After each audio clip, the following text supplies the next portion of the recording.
What is up? I am Noah. I'm going to give you guys a selection of books that kind of define me as a reader, see if our tastes align, and see if we can vibe. So you may or may not be here from Instagram. That's where I have my biggest following. I'm known for short form content over there, but really that's just a product of a working dad with 3 kids. Short form works the best for me because I have time for it. But as I've grown and expanded, there has been an ask for me to do longer form stuff. That's something I've always wanted to do, and I feel like now I finally have time to do some of that. So I'm going to try to do it once a week. Just get something out there. See if we can talk a little bit longer about the books that I love. You're going to learn very quickly that I am an epic fantasy boy. For me, that started with The Wheel of Time by Robert Jordan. Now, I actually reread this whole series for the first time last year, and it still works for me. It is still as magical in my mind. The characters are fantastic. The storyline is beautiful. Everything about this series I love. Do I think Robert Jordan is a little outdated in his ideas about women? Yes. But still, for the most part, I feel like women are done well in this series. Could just be modernized in a few spots. For me, Wheel of Time is going to be an all-time favorite of mine. I have it tattooed on my body. I'm going to encourage my children to read it. I love it. I love Robert Jordan. I love how Brandon Sanderson finished off the series. Speaking of Brandon Sanderson, yes, I am a Cosmere fan. I've been a Brandon Sanderson fan since I was about 15, so 2005. I've been reading him basically his entire career, and I have not stopped. Although the Cosmere as a whole does not encapsulate my personality, and really a lot of the Cosmere isn't even in my top 10. But when it comes to Stormlight, this is my jam. The Wave King specifically is my favorite book of all time. Stormlight has everything I love about epic fantasy. Very well written characters, very big implications for the plot as a whole and the overarching story arc, and then also pulling in stuff from the Cosmere. Everything about that gets me excited. I'm always going to read a Stormlight book on release, and yes, I did like Wind and Truth.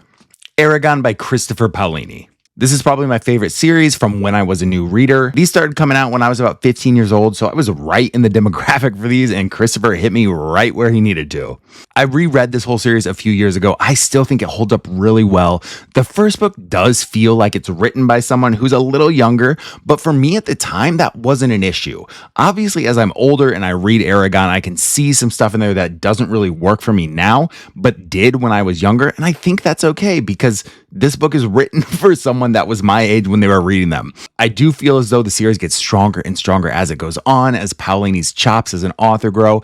And then with Murtagh, which came out recently, I thought that was incredible. As a big Aragon fan, this was my foundation for my love of dragons and why I'm always going to be pulled to books with dragons in them. It just set that fire within me. And Aragon as a series, the inheritance cycle, is always going to be special for me and is always going to be one of my favorite series.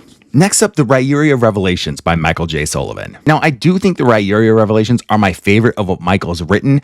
All of it works for me. I love his world. I love how they've come out in kind of different times within this world, and just seeing what they had wrong in these earlier books is just so fun.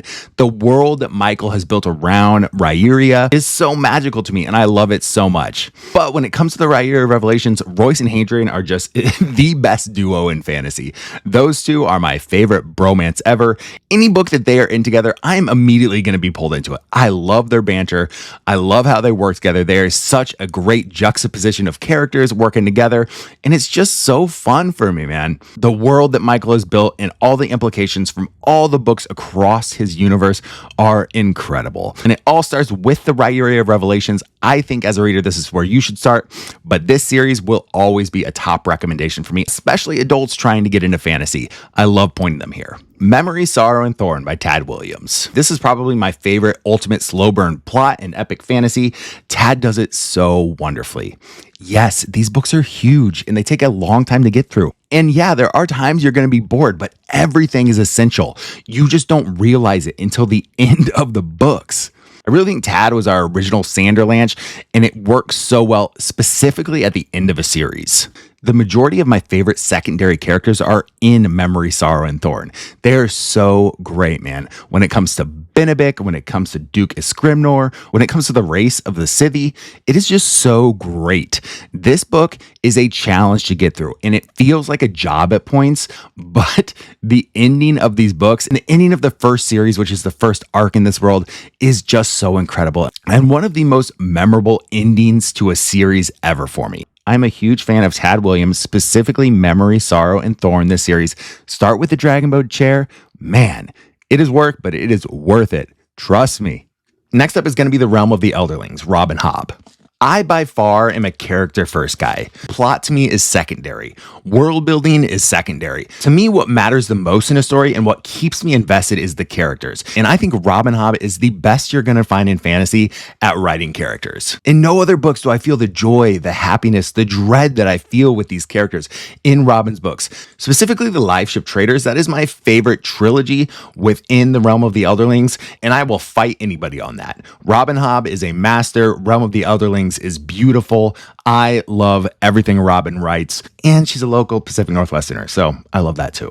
Next up, we got The Faithful and the Fallen by John Gwynne. I grabbed this one just because it's the first, but honestly, everything John Gwynne has written, I have loved. Nobody else pulls me into a plot or action in a story more than John Gwynne does. He's so grounded in his writing and it feels so real. No matter how fantastical anything gets, I always feel a sense of tangibility, if that makes sense. I feel like I can be there. I feel like it's believable. John does such a good job taking fantasy books and making them feel like historical fiction. I think that's very fun, and I think he does it all through his series. John is a master at sword and board epic fantasy, and I will always read a John Gwynne book.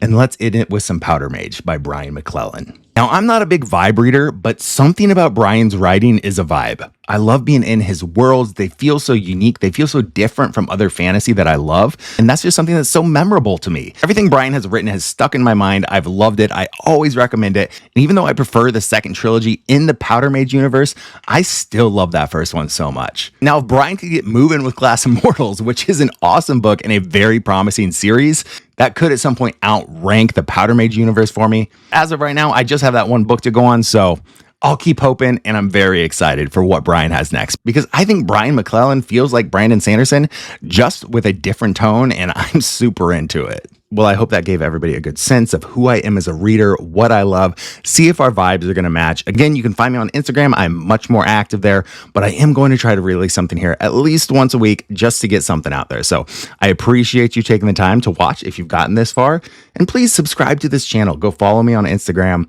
I want to connect. I love talking. I just love books, man, and I read a hell of a lot of them. Thank you all.